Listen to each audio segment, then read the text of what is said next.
ഇപ്പൊ clay ആർട്ടല്ലേ trending ആയിക്കൊണ്ടിരിക്കുന്നത്. എന്നാ പിന്നെ ഞങ്ങളായിട്ട് കുറയ്ക്കുന്ന എന്തിനാ? വീട്ടിലെ മണ്ണ് വെച്ച് ട്രൈ ചെയ്യാന്ന് വിചാരിച്ചതാ. അന്നേരം പറഞ്ഞു നമുക്ക് കണ്ടെത്തിപ്പോ എടുക്കാം, അവിടെ നല്ല ചെളിയുണ്ട്, അവിടെ അരിക്കേണ്ട ആവശ്യം പോലും വരത്തില്ലെന്നൊക്കെ. അവിടെ എത്തിയപ്പോൾ അതാ കിടക്കുന്നു, ഇതാ അവസ്ഥ, ഫുള്ള് വെള്ളം. ഇതിനു മുന്നേ ഞങ്ങൾ അവിടെ വെച്ച് റീല് ചെയ്തിട്ടുണ്ടായിരുന്നു. അന്ന് നല്ല പച്ചപ്പായിരുന്നു, ഇന്ന് നോക്ക് ഫുള്ള് വെള്ളം. ഇതാണ് നമ്മുടെ സ്ഥിരം സ്പോട്ട്. റീൽ എടുക്കാനാണെങ്കിലും ബോറടിച്ചിരിക്കുവാണെങ്കിലും ഒക്കെ ഇവിടെ വന്നിരിക്കുന്നത്. അടിപൊളി സ്ഥലമാണ്, നല്ല പ്രകൃതി രമണീയതയൊക്കെ ആസ്വദിച്ച് ഇങ്ങനെ ഇരിക്കുക. ഒരുത്തി കണ്ടില്ലേ, വന്ന പാടെ നിന്നങ്ങ് ആസ്വദിക്കുക. എന്ത് വന്നാ ഇത്ര ആലോചിച്ച് കൂട്ടുന്നത്? കാറ്റടിച്ച് ആളെ കൊണ്ടുപോകും, എന്നാലും അവളുടെ ആലോചന. മഴയായി കഴിഞ്ഞാൽ പിന്നെ സ്ഥിരം കാഴ്ചയാണിത്, മീൻപിടുത്തം. അവർക്കൊന്നും കിട്ടിയില്ല. എന്തായാലും ഞങ്ങൾ ഉദ്ദേശിച്ച് വന്ന സാധനം കിട്ടിയില്ല. എന്തായാലും വന്നതല്ലേ, ഒന്നുമില്ലാതെ പോകുന്നത് എങ്ങനെ? വണ്ടിയൊക്കെ പോയി റോഡിന്റെ അരുവിനോട്ട് അടിയുന്ന ചെളിയില്ലേ, അത് നല്ലതാണെന്ന് തോന്നി, കുറച്ച് വാരിയെടുത്ത്. റെഡിയാവൂന്നറിയത്തില്ല.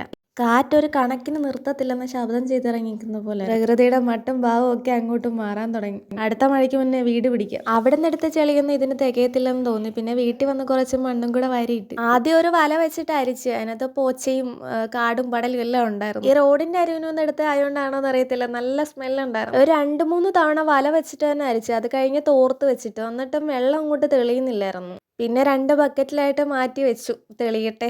ഒരു 4-5 മണിക്കൂർ വെച്ചിട്ടും വെള്ളത്തിന്റെ കളർ അതുപോലെ തന്നെ. പിന്നെ ആ വെള്ളം ഒഴുക്കി കളഞ്ഞു. അവസാനം എത്തിയപ്പോൾ കുറച്ച് ക്ലേ പോലെ കണ്ടു. ഇത് തന്നെയാണോ അത് എന്ന് അറിഞ്ഞുകൂടാ. കണ്ടിട്ട് ഏകദേശം അതുപോലൊക്കെ തന്നെ ഉണ്ട്, പക്ഷേ വീഡിയോസിലൊക്കെ കാണുന്ന പോലെ വെള്ളം തെളിയാത്തത് കൊണ്ട് എന്താണെന്ന് അറിഞ്ഞുകൂടാ. ചെയ്തത് ശരിയാവാഞ്ഞിട്ടായിരിക്കും, അല്ലെങ്കിൽ ആ മണ്ണായിരിക്കത്തില്ല എടുക്കുന്നത്. ക്ലേ ഉണ്ടാക്കുന്ന ദിവസം നല്ല വെയിൽ വേണമെന്നല്ലേ പറയുന്നേ. നല്ല വെയിലുണ്ടായിരുന്നു, ക്ലേയും ഞാൻ ഒരുമിച്ചങ്ങ് ഉണങ്ങി. ഒരു 2-3 മണിക്കൂർ വെയിലത്ത് വെച്ചതിന് ശേഷം വന്ന് നോക്കുമ്പോൾ ദാ ഇതുപോലെ ഉണ്ട്.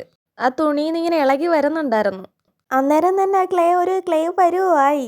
ലേശവും കൂടെ ഉണങ്ങട്ടെന്ന് വിചാരിച്ച് ഒന്നുകൂടെ തട്ടിയിട്ട് ഉണക്കി, പക്ഷെ പണി പാളി, ആകെ മണ്ണ് പോലായി. കുഴച്ചിട്ട് അങ്ങോട്ട് സെറ്റ് ആവുന്നില്ല. പിന്നെ വീഡിയോസൊക്കെ കുറേ നോക്കി, അങ്ങനെ തന്നെ ആണെന്നാണ് മിക്കവരും പറയുന്നത്. വീഡിയോസിലൊന്നും കാണുന്ന പോലെ അത്ര എളുപ്പമല്ല സംഭവം, നല്ല പാടാണ്, സമയം എടുത്തിരുന്ന് ചെയ്യേണ്ട പരിപാടിയാണ്. 2-3 മണിക്കൂറത്തെ പരിശ്രമത്തിലൊടുവിൽ ഈ പരുവത്തിലാക്കി എടുത്ത്. എല്ലാം ചെയ്ത് കഴിഞ്ഞ് അതിലോട്ട് നോക്കിയപ്പോൾ ഒരു അഭിമാനമൊക്കെ തോന്നുന്നുണ്ട് കേട്ടോ.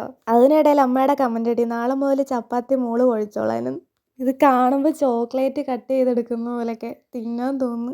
പക്ഷേ ഇതുകൊണ്ടൊന്നും തീരുന്നില്ലല്ലോ. ഇതുകൊണ്ട് എന്തെങ്കിലും വർക്ക് ചെയ്താലല്ലേ ഇത് സക്സസ് ആയി എന്ന് പറയാൻ പറ്റത്തുള്ളൂ. പെട്ടെന്ന് ചെയ്ത് നോക്കാൻ പറ്റുന്ന ഒരു സാധനം മാത്രമല്ലേ ഉള്ളൂ, ചട്ടി വിളക്ക്. അങ്ങനെ ഉണ്ടാക്കി, സക്സസ് ആണ്. ഇനി അത് ഉണങ്ങി വരുമ്പോൾ എങ്ങനെ ആവും എന്നറിയത്തില്ല. ഇതുവരെ ഓക്കെയാണ്. ബാക്കിയുള്ളത് എയർടൈറ്റ് ആക്കി ഒരു കവറിലാക്കി കെട്ടി വെച്ചിട്ടുണ്ട്. എന്നാലേ അടുത്ത വർക്ക് ചെയ്യാൻ നേരം അത് കറക്റ്റായിട്ട് കിട്ടും, അല്ലെ കട്ടിയായി പോകും.